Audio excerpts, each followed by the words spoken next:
Hey Geeks, so if you're looking for cameras, there are so many options out there, and there's a camera for every type of person. And at least for me, I kind of always thought that, well, I'll just get one really great camera and that's all I need. So that's kind of like my mindset whenever I got my first camera with the Panasonic G85. Then I got the Sony A7 IV, and right now I have the Panasonic S5 2X full frame camera. I love all these cameras, especially this one. I would say this is the best all-around camera that I've ever used, and I would say for a lot of creators out there, this is really going to be one that's hard to beat. However, this isn't one that is going to be best for every situation, because as you could probably tell, I am outdoors. I do a lot of videos outdoors, whether it's vlogging, and more importantly, if I'm traveling or something, I don't necessarily want to carry around a large full-frame camera. And a lot of times I'll be taking my Panasonic G85, my Micro Four Thirds camera. Even when I had my Sony A7 IV, I would still carry that one because of the fact that it is much smaller. But I was looking for something even smaller than my Panasonic G85, and I was hoping the Panasonic Lumix S9 would fit that, because it did have a lot of the features that the full frame camera has, like the S5 II, S5 IIX, but it's in a smaller compact size. But the problem with that camera was, well, first and foremost, it was expensive. You know, at the time of this video, it's around $1,500 for the body. And if you get a lens with it, you're probably going to spend with tax $1,800 US. That's a lot of money. And the thing is, for that price, you are missing some features that I think are really important. So that's why, at least for me, I decided not to get it, even though that's the one I thought I would get for a compact camera. So after looking around, well, I think I found the compact camera for me, at least right now, and it's this one right here. It is, well, you can't see it right now, but it's one that has been really popular ever since it's been released, and I was lucky enough to find this as the last one available at my local Best Buy. So let's go ahead and check out this camera. All right, so here is the camera. It is the DJI Osmo Pocket 3. This has been a really super popular camera. That's why it was so hard for me to get this, at least in a physical location. And I really took a lot of time to research different cameras, compact cameras. And even though it wasn't exactly what I wanted, it looks like it's going to fit everything that I would need. And this is really small. I couldn't believe how small it is. And this is the creator combo, so it does come with a lot of accessories that would be really useful. So let me show you just a size comparison. Here's my phone, right? And here's the DJI Osmo Pocket 3 in a box, so it's going to be even smaller whenever I get it outside of the box. So what I'm going to do is I'm going to open this up and I'm going to give you my first impressions of using this. And I kind of feel that this is a camera that's going to be great for the style of videos that I like to create when I'm vlogging, and especially whenever I do travel. See what we have in the box. Okay, that's some stuff there. And first thing looks like I have is a package. Okay, I'm hoping that's the camera itself. There is some booklets in here, and another small box right here. Alright, so let's go ahead and open this box first. It is smaller and lighter, so I'm assuming this is the microphone. This is why I got the creator combo, because it comes with other stuff, so there's nothing else in there except this. So what is this? So what we have here is, alright, a case. It's really nice. And now let's go ahead and go into the main package, which is this right here. And I'm assuming everything is in here. At least I hope everything's in here. Oh wow, it's actually a nice little carrying case. Oh great, that's really nice. Solid quality, it feels like the bag itself, but here it is. Oh wow, check this out. There it is. Look at how small this is. Wow, that is really small. I'm actually surprised by that. Then oh, here it is. This is a, looks like a battery extender. So here's the benefits of getting this combo creator kit, because you get other stuff. So if you need more battery life, then you just plug this down here and it extends your battery, which is really helpful. Then we got some other stuff here. And what is this? Let's see, not sure what this is. Let's see. Okay. Oh, great. It's like a mini tripod, as you can see right here. So you basically just twist it down here, and then you have a mini tripod on here. Really awesome. So if you use the extender, it does definitely make it taller. And there's also a USB-C port right here as well. So, right. And what else? Here it is. This is the microphone. This is the DJI Mic 2. This is really awesome mic from everything that I've seen.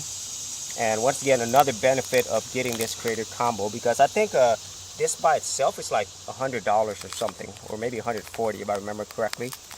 And there's one other accessory here. Not sure what this is, honestly. I'll probably have to go through the instructions and stuff. Alright, and then what else do we have? USB-C cable, and always nice to have for a microphone.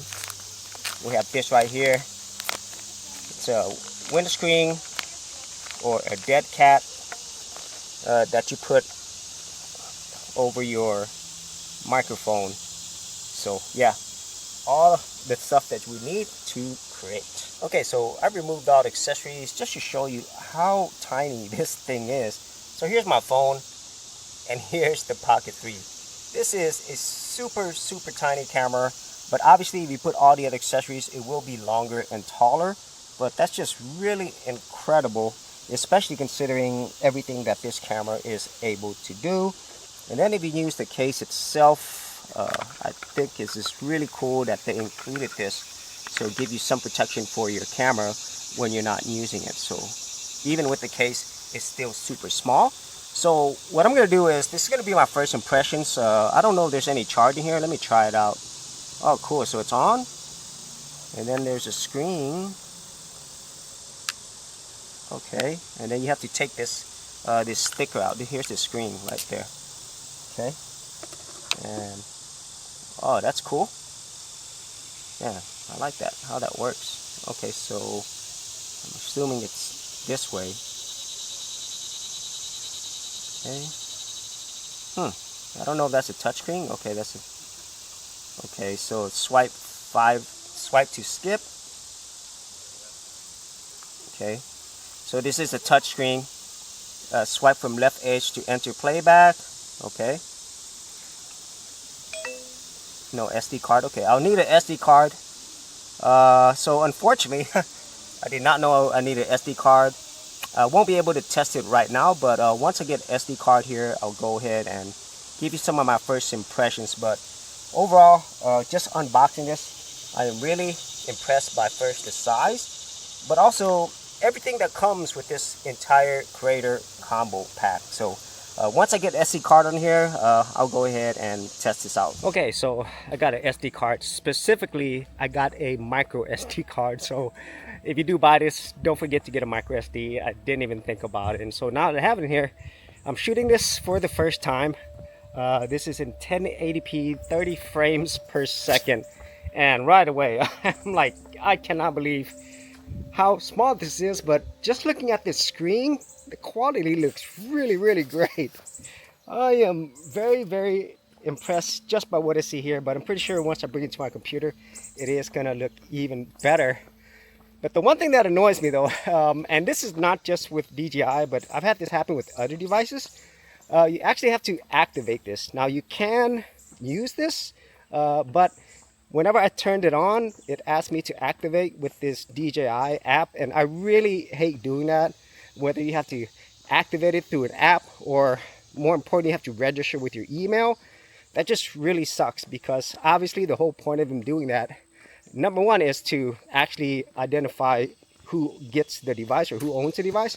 But more importantly, if they ask for you to put in your email, now they could send marketing stuff to you, and Absolutely hate that.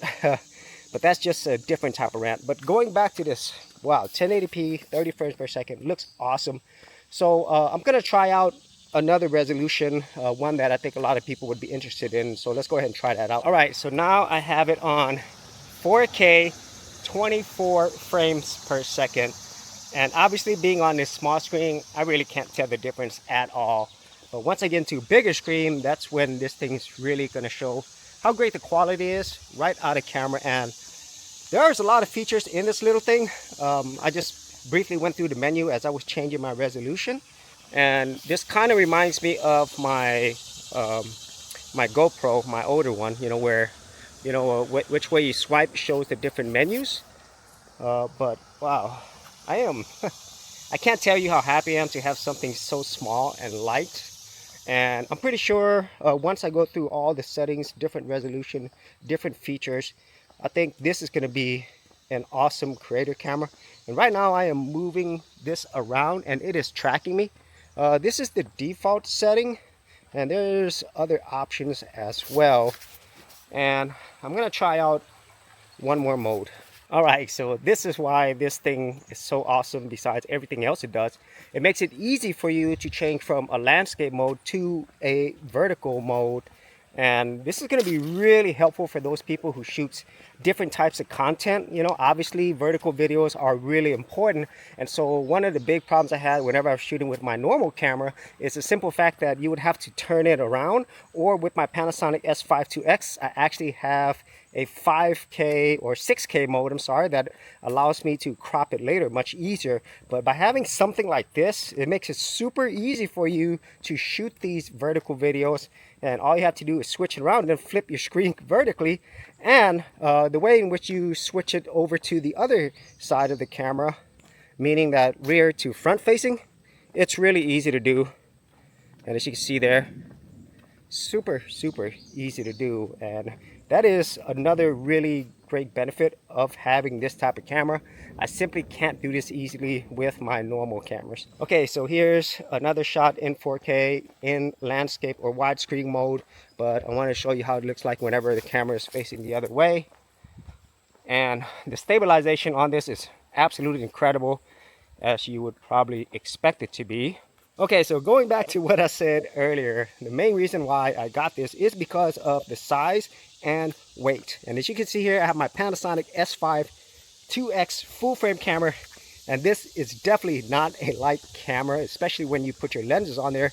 And even though I do have a much smaller Panasonic G85 Micro Four Thirds camera, it's still not as compact as I would like. And just using this right now for the first time, I would say this is an even better option than my phone because it gives you so many features. As I'm moving this around, it has no problem in keeping me on track, you know, and keeping everything looking really great. And I really can't wait to get into this camera further. But this is just my first impressions of using this.